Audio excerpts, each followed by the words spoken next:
Hi class 10. Today I am going to tell you a very important question of chapter triangle. That is exercise 6.3 question number 14. Question is sides AB and AC and median AD of a triangle ABC are respectively proportional to sides PQ, PR and median PM of another triangle PQR so that ABC is similar to triangle PQR. अब इस question में देखो ABC एक triangle है, PQR एक triangle है। Given क्या है? AB by PQ equal to AC by PR is equal to median AD by PM। ये दो ट्रायंगल को मेरे को सिमिलर करना है, राइट? तो सबसे पहले मैं गिवन को लिखा AB by PQ, AC by PR, AD by PM जो गिवन दिया हुआ है। To prove ABC is similar to PQR। सबसे पहले हमने क्या किया? कंस्ट्रक्शन किया कि AD को एक्सटेंड किया E तक, मतलब AD is equal to DE हुआ और EC और EB को मैंने ज्वाइन कर दिया। सिमिलरली PM को मैं एक्सटेंड किया L तक such that PM is equal to ML then join LR and LQ। इसमें फायदा क्या हुआ मालूम? प्रूफ में देखो AB इज इक्वल टू तुम्हारा क्या हुआ? DE है ना, AD is equal to D, AB नहीं है AD है, AD is equal to DE था मेरा और PM is equal to ML था, है ना।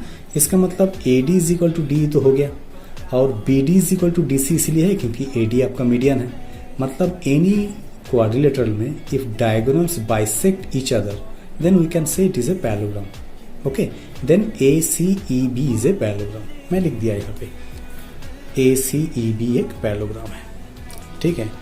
सिमिलरली इसी तरीके से मैंने PRLQ को भी एक पैरेललोग्राम प्रूव कर सकता हूँ आराम से, क्योंकि इसमें भी PM is equal to ML है by construction and QM is equal to MR है क्योंकि PM आपका मीडियन है। मीडियन होने से क्या होता है? मीडियम जहाँ टच करता है उसी साइड को वो बाइसेक्ट कर देता है।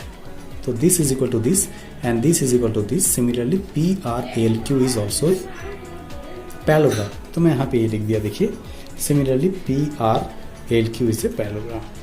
अभी जो क्वेश्चंस मेरा गिवन था मैंने लिखा AB is equal to PQ, AC is equal to PR and AD is equal to PM। अब AB is equal to PQ तो है, अब AC के जगह मैंने B किया। क्यों? क्योंकि ये जो AC है ना, और ये जो B है दोनों इक्वल इसलिए है क्योंकि ये पैरेललोग्राम है। पैरेललोग्राम होने से ऑपोजिट साइड इक्वल होते हैं, तो AC के जगह मैं B लिख सकता हूँ। तो मैंने क्या लिखा? ये AC के जगह मैंने B लिखा और फिर आपका AD और PM को 2 टाइम्स इंटू कर दिया। फायदा क्या हुआ?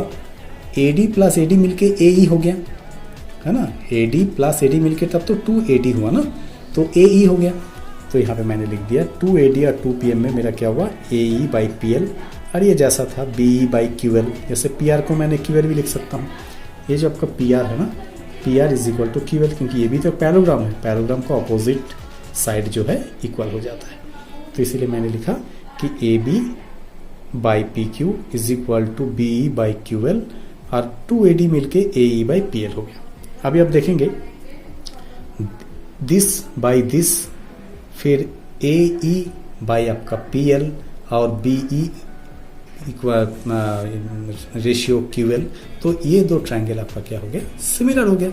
सिमिलर हो गया ना। सिमिलर होने से मैं आराम से बोल सकता हूँ angle 1 is equal to angle 2। सिमिलरिटी में फायदा क्या हुआ मेरा कि ये वाला एंगल इज इक्वल टू ये वाला एंगल इक्वल हुआ। तो अगर इस तरीके से मैं ये भी प्रूफ कर दूं angle 3 is equal to angle 4, that we can do similar way as that previous one. जैसे ABE is similar to PQL किया, ठीक उसी तरीके से ACE is similar to PRL की करूंगा। तो 3 इज इक्वल टू 4 भी हो जाएगा। तो मैं देखो ये तुम देखो, इसको स्क्रीनशॉट भी मैं भेजूंगा। तो similarly 3 is equal to 4, 1 is equal to 2 तो पहले से था, फिर ये 1 नंबर इक्वेशन और 2 नंबर इक्वेशन को मैंने जोड़ दिया। तो 1 प्लस 3 लेफ्ट के साथ जुड़ता है, राइट के साथ जुड़ता है। तो 1 प्लस 3 मिलके A, देखो ये जो 1 प्लस 3 मिलके पूरा A हो गया और ये 2 प्लस 4 मिलके पूरा P हो गया, है ना। तो angle A is equal to angle P हमने प्रूफ कर दिया। अभी देखो मैं लिखा हूँ angle A is equal to angle P। तो साइड एंगल साइड में AB बाई PQ और AC बाई PR तो पहले से ही था, ये मेरा गिवन था। AB by PQ is equal to AC by PR, मतलब AB बाई PQ और A C by P R तो मेरा पहले से ही था। मैंने और एक क्या प्रूफ कर दिया, angle A is equal to angle P. So side angle side में ये दो ट्रायंगल मेरा सिमिलर हो गया। मैं वही लिखा by S S A B C is stands to means similar to P Q R. देखो इसको मैंने एक नज़र से अगर आप देखोगे in this way you can see easily that how easy I can write. I am sending the screenshot also, right? Hope it is very easy and understood by you. But right, class 10, this is another question number 15, exercise 6.3 of chapter triangle.